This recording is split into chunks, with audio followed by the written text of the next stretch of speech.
The Keystone Transportation Funding Coalition was instrumental in helping to marshal support last year for a bill to increase transportation funding by $2.4 billion per year. But even after the bill was enacted, the coalition's work was not finished. Meeting in Harrisburg recently, coalition members made plans to promote the benefits of what PennDOT Secretary Barry Shoak calls the decade of investment. The hundreds of construction projects, large and small, that will improve safety and relieve congestion on the Commonwealth's transportation system.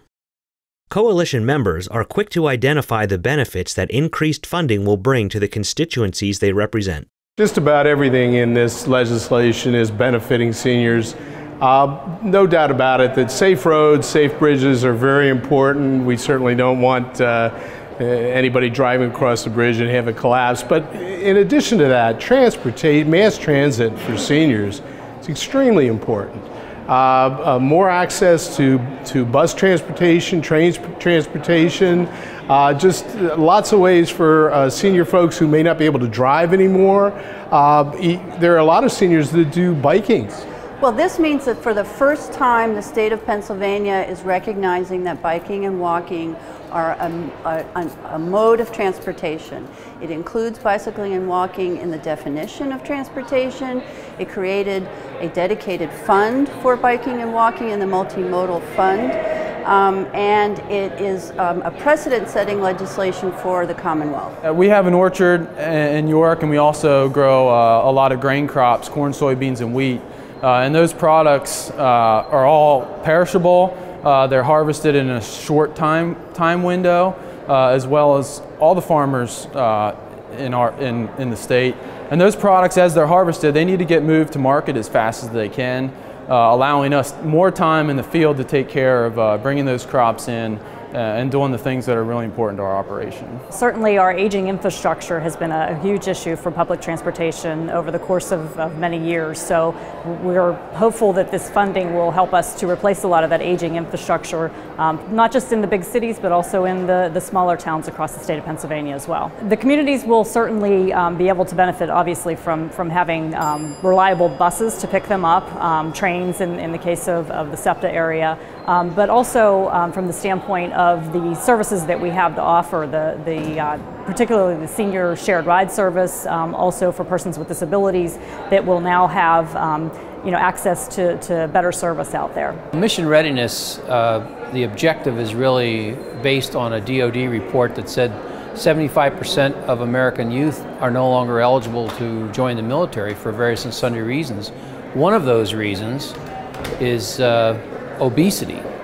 So part of the transportation bill provides for access for children so they can ride their bicycles or walk or what have you to get to school and just get around, and we see that as a positive aspect for what mission readiness is concentrating on.